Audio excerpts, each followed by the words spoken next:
Hello friends, study with पूजा में आपका स्वागत है। आपका हमारे चैनल पर इस वीडियो पर हम बात करेंगे लेखन सीखने में शिक्षक को कौन कौन सी बातों पर ध्यान रखना चाहिए। यह topic UP DElEd, BEd, CTET और सभी शिक्षक एग्जाम के लिए बहुत ही महत्वपूर्ण है। लेखन केवल अक्षर लिखना नहीं होता, बल्कि यह बालक की शारीरिक मुद्रा, आँखों की स्थिति, कलम पकड़ने की विधि और शिरोरेखा से जुड़े एक संपूर्ण प्रतिक्रिया है। यदि शुरू से हम लोग सही ढंग ना सिखाया जाए तो आगे चलकर क्या होता है कि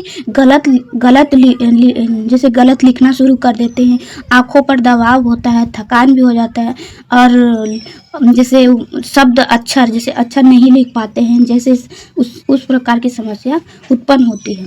तो लेखन सीखने में ध्यान देने योग्य मुख्य बातें हैं। जो मुख्य बातें 4 बिंदुओं पर सीखते समय शिक्षक को मुख्य 4 बातों को ध्यान रखना चाहिए। तो देखते हैं, बालक को लेखन सीखने में शिक्षक को हमेशा निम्न बातों का ध्यान देना चाहिए। तो पहला है बैठने का ढंग, दूसरा है आँखों में कागज की दूरी, और तीसरा है कलम पकड़ने की विधि, चौथा है शिरोरेखा। पहला क्या है? बैठने का ढंग। पहला में बैठने का ढंग। तो बैठने का ढंग क्या है? तो लिखते समय बालकों को बैठने का उचित ढंग होना चाहिए, जिससे रीढ़ की हड्डी सीधी रहे, झुककर लिखने की आदत ना डाली जाए और कुर्सी पर बैठते समय बालक के पैर सीधे जमीन पर रहे। मतलब जैसे कि लिखते समय बालक को बैठकर सही ढंग होना चाहिए, वही उचित, जैसे यहाँ बोल रहा है उचित ढंग, तो ये उचित ढंग होना चाहिए। जबकि बालक की रीढ़ की हड्डी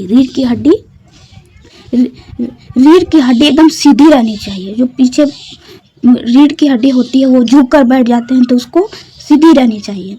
उसको झुक कर लिखने की आदत कभी नहीं डालनी चाहिए। झुककर लिखने की आदत कभी नहीं डालनी चाहिए। लिखते समय दोनों पैर सीधे जमीन पर टिकी होनी चाहिए। जैसे कि लिखते समय दोनों पैर जमीन पर ही टिकी रहनी चाहिए। वो क्या बोलता है, जैसे सीधी रहनी चाहिए, बिल्कुल भी पैर नहीं हिलना चाहिए। तो मेज या कुर्सी पर बालक की ऊंचाई के अनुसार होनी चाहिए। जो कुर्सी में होती है उसकी थोड़ी ऊंचाई जहाँ तक वो हो सकता है वहाँ तक ही कुर्सी की ऊंचाई और सीधे जमीन पर रहती है। नेक्स्ट देखते हैं। नेक्स्ट है आँखों में कागज की दूरी। लेखन की कॉपी में आँखों के बीच की दूरी लगभग 30 से 35 सेंटीमीटर की दूरी होनी चाहिए, जिससे बच्चे की आँख पर बुरा प्रभाव नहीं पड़ना चाहिए। मतलब लेखन की कॉपी और जो बालक की आँखों के बीच की दूरी का भी विशेष ध्यान रखना चाहिए। आँखों में कागज की दूरी लगभग 30 से 35 सेंटीमीटर होनी चाहिए। बहुत पास या झुककर नहीं लिखना चाहिए, आँखों को बहुत दबाव पड़ता है। इससे जैसे बालक को बहुत ही दबाव पड़ता है, तो उसको थोड़ा दूर करके जैसे 30 और 35 सेंटीमीटर की दूरी पे रखें। इससे दृष्टि को दूर करने, मतलब जब जैसे दृष्टि का मतलब कहने का मतलब है कि जैसे आँख पर दोष पड़ेगा, इसकी संभावना बहुत ही बढ़ जाती है।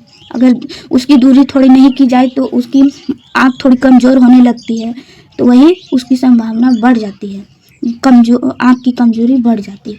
शिक्षक को चाहिए कि बालक को बार बार सही और दूरी बनाए रखने के लिए प्रेरित करें। मतलब जो शिक्षक होते हैं उसको वो थोड़ा बच्चे को बोले कि इस तरह नहीं, इस तरह बैठे। तो ये था आँख से कागज की दूरी। नेक्स्ट देखते हैं। नेक्स्ट क्या है? नेक्स्ट है तीसरा, कलम पकड़ने की विधि। कलम पकड़ने की विधि क्या है देखते हैं। कलम पकड़ने का ढंग ठीक होना चाहिए, अतः कलम को अंगूठा व मध्य अंगुली के बीच रख कर तर्जनी से पकड़ना चाहिए और कलम को पॉइंट से 1 इंच ऊपर पकड़ना चाहिए। इसके साथ ही कलम इस प्रकार पकड़ी जाए कि अंगुलियों को वर्णन के आकार के अनुसार घुमाया फिराया जा सके। मतलब समझते हैं, जैसे लेखन सीखते समय, जब लिखते समय हम लोग कुछ लिखते हैं तो कलम पकड़ने की विधि को जो संपूर्ण है वो कलम को अंगूठा और मध्य अंगुली, अंगूठा और मध्य अंगुली के बीच में जो पहली अंगुली होती है, मतलब कलम पकड़ने में जो ये वाला, ये अंगूठा और ये जो बीच में अंगुली होती है, ये दोनों को पकड़नी होती है। तो उसके सहारा देकर पकड़ना चाहिए। जैसे कलम को बहुत कस कर नहीं पकड़ना चाहिए, बहुत ही ऊपर नीचे भी नहीं करना चाहिए, ये गलत तरीका होगा। विधि से कम, जैसे विधि के अनुसार कलम पकड़ने का सही है। तो जैसे हाथ नहीं थकता है, और लिखावट भी संतुलित रहती है, लिखावट भी मतलब ठीक रहता है, अक्षर भी अच्छा हो जाता है। तो ये था कलम पकड़ने की विधि। नेक्स्ट देखते हैं, नेक्स्ट है चौथा सिरोरेखा। सिरोरेखा क्या है? ये यूपी डीएलएड फर्स्ट सेमेस्टर 2019 में ये क्वेश्चन आया हुआ है कि सिरोरेखा क्या होता है। तो ये बहुत इंपॉर्टेंट टॉपिक है। तो सिरोरेखा क्या है देखते हैं। वर्णों के ऊपर जाने वाली रेखा को सिरोरेखा कहते हैं। सिरोरेखा अक्षर का आवश्यक अंग है। सिरोरेखा लगाने के बाद ही वर्ण पर मात्रा लगानी चाहिए।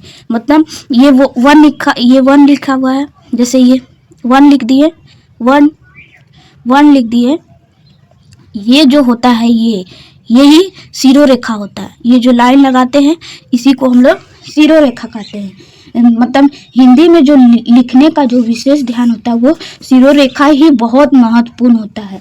तो सभी अक्षर को सिरोरेखा में सीधे और समान होनी चाहिए। जैसे रेखा टूटनी नहीं चाहिए, इससे लिखने में सुंदरता और व्यवस्थित दिखाई नहीं देती है। लेकिन इसको अच्छे से अगर लिखा जाए, अगर अच्छे से किया जाए तो ये अच्छे से दिखाई देगी। मतलब ये प्रारंभिक कक्षाओं, मतलब जो प्रारंभिक मतलब प्राइमरी कक्षाओं के लिए बहुत ही उपयोगी है।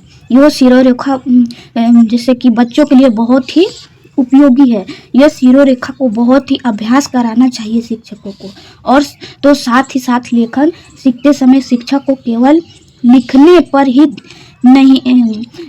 पर नहीं बल्कि उसके बैठने पर, आंखों की दूरी, कलम पकड़ने की विधि को भी सिखाया जाए। और सिरोरेखा इन सभी बातों को विशेष ध्यान देना चाहिए। यही लेखन शिक्षण की विधि है। तो अगर आपको यह वीडियो उपयोगी लगी हो तो लाइक करें, चैनल को सब्सक्राइब करें। Thank you.